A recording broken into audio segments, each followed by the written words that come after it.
Nós estamos numa campanha singular, né? Porque afinal é uma campanha eleitoral que se dá sobre os marcos de um golpe de Estado que aconteceu há 2 anos atrás, que significou uma derrota estratégica para o nosso campo e para o nosso projeto nacional e popular, porque foi interrompido o mandato legitimamente eleito pelo povo de uma mulher para impor um projeto antinacional e antipovo. Então o que nós assistimos de lá para cá é uma narrativa fracassada. Esse conluio que se armou das forças políticas conservadoras, setores do poder econômico, em particular do mercado financeiro, associado a setores do poder judiciário, eles venderam a narrativa de que era necessário interromper o mandato da presidenta Dilma, porque o Brasil precisava enfrentar a corrupção, a retomada do crescimento, a estabilidade política. E o que a gente está assistindo é exatamente ao contrário. Nós estamos vendo que os principais atores desse processo é que eles sim estão metidos em atos ilícitos, né, de corrupção, recheados, né, de provas irrefutáveis, como malas de dinheiro, cadeia nacional de televisão e etc. Para além desse ambiente, nós vimos um retrocesso muito grande para a condição de vida do povo brasileiro. O desemprego, que já estava grande, ele aumentou em mais de 1 milhão de desempregados. O Brasil voltou a uma condição que já tinha virado na página da sua história, que era a vergonhosa situação do mapa da fome. Nós estamos vendo doenças que já estavam erradicadas no Brasil voltar, poliomielite, volta do sarampo, não é exatamente por conta de uma emenda constitucional 95 que congelou o orçamento público para aquilo que é essencial e básico para a população brasileira. Assistimos à tentativa de desmonte do Estado brasileiro, além da retirada de direitos. Reforma trabalhista, voltando à questão dos direitos, né? A reforma trabalhista, que precarizou ainda as condições de trabalho para o povo brasileiro, e o desmonte do Estado brasileiro. Esse com repercussões não só imediatas, mas de longo prazo, porque afinal você modificar a política do BNDES, que é uma política da taxa de juros de longo prazo, que pode se considerar como uma política de Estado, nós vimos isso desaparecer. Ou seja, aquilo que induz o desenvolvimento econômico, completamente você não tem onde ter crédito para poder desenvolver o setor produtivo, que é que gera emprego, renda. Vimos um sucateamento do BNDES, porque o BNDES teve que repassar para o Tesouro. Essa sim é uma grande pedalada fiscal. Repassou para o Tesouro só em 2016, no final de 2016, repassou para o Tesouro 100 bilhões de reais, que serviria para incentivar o setor produtivo e retomar o crescimento.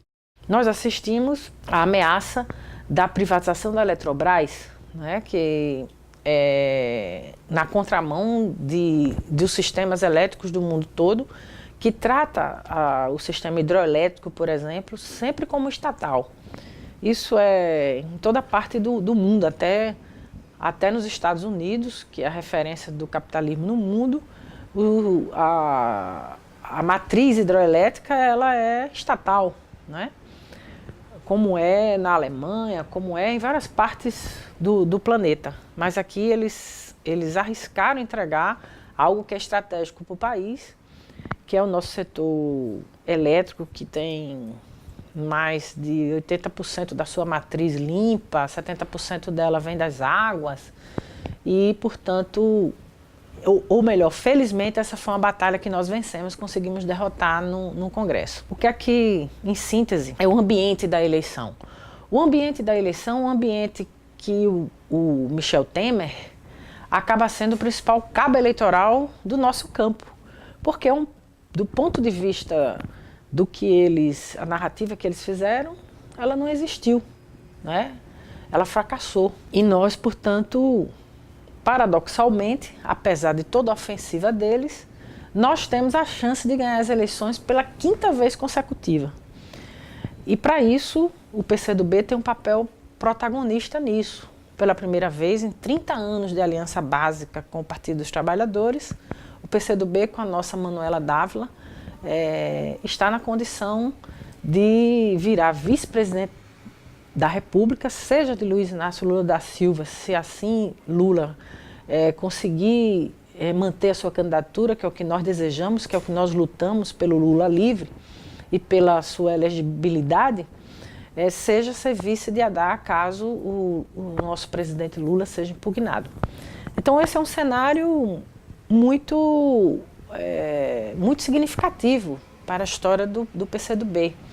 A gente está na condição, não é, de junto com esse projeto político, não é, compor um cenário de ir para o segundo turno com a vice-presidente da República, de uma mulher como Manu, né, que é uma grande mulher, uma guerreira que mostrou para o Brasil o que é que o PCdoB pensa para as saídas da crise, qual é a nossa história, quais são os nossos compromissos, porque afinal a pré-candidatura, né, de presidente da República nos coloca numa outra condição da comunicação, né, com a população, que foi o sentido de ser da existência da pré-candidatura de Manuela, que também é algo ousado, né, que depois de 97 anos do PCdoB, é a terceira vez que nós tivemos uma pré-candidatura à presidência da República, e as outras duas foram candidaturas à presidência da República. Então eu considero que a gente entra na cena, né, jogando um papel importante de influência, de debate de ideias, que é o nosso jeito de ser, é o sentido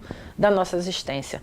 É a gente propagandear o que nós almejamos, dos sonhos de esperança do povo brasileiro, que é a possibilidade da construção do socialismo. Mas que o caminho para a construção do socialismo é um novo projeto nacional de desenvolvimento, com inclusão social, né, com respeito à diversidade nesse ambiente de ódio e de intolerância, onde a gente se comunique com mais da metade da população, que são as mulheres, que representam hoje 58% dos votos brancos, nulos e indecisos. É por isso muito importante que a gente consiga abordar, se comunicar do papel proativo que as mulheres jogam na sociedade e do quanto elas são vítimas da ausência de Estado. Esse Estado mínimo para o povo e máximo para os rentistas recai muito sobre a condição da mulher. Elas é quem amargam o maior desemprego, né? Elas é quem amargam as dificuldades de poderem exercer uma atividade pública e econômica. Nós já temos mais da metade das mulheres que pedem licença maternidade e não conseguem voltar para o mercado de trabalho, né? Isso tudo são variáveis que dão todos nós, atores da política, que nos fazem ter compromissos com a modificação da qualidade de vida da mulher brasileira. E nós temos grandes desafios pela frente. Primeiro é fazer o debate de ideias para superar esse ambiente de ceticismo, de desesperança, de descrédito, contaminado por esse ambiente de retrocessos, né? Quando tira Lula da disputa, simplesmente indecisos, brancos e nulos vão para 39%, o que nos chama a atenção, portanto, da necessidade de a gente fazer o debate de modo a motivar as pessoas a atuarem, a participarem, a votar.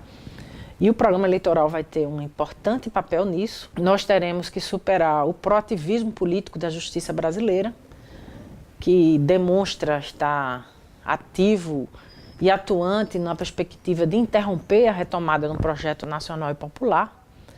Nós temos o desafio de fazer o bom debate no tempo de televisão. E nós temos o desafio, em caso Lula não consiga vingar com a candidatura, nós temos o desafio da transferência de votos. Porque a força que Lula, a resiliência que Lula apresenta, é a força do seu legado, de um ciclo político virtuoso, que garantiu inclusão social, emprego, né, e que as pessoas têm a memória, né, viva desses tempos de bonança. E é por isso mesmo que nós vamos precisar fazer o bom debate, fazer aquilo que os comunistas sabem fazer mais do que ninguém, que é ter a capacidade, né, de abordar, de fazer o convencimento político e de estar na rua. Nós temos 41 dias para estar de manhã, de tarde e de noite, conversando com o povo brasileiro e garantir que o Brasil seja feliz de novo. além dessa posição estratégica que nós conquistamos, né, de ter a vice-presidente da República na chapa, nós também temos a necessidade política, né, e o desafio de afirmar que nós sabemos governar.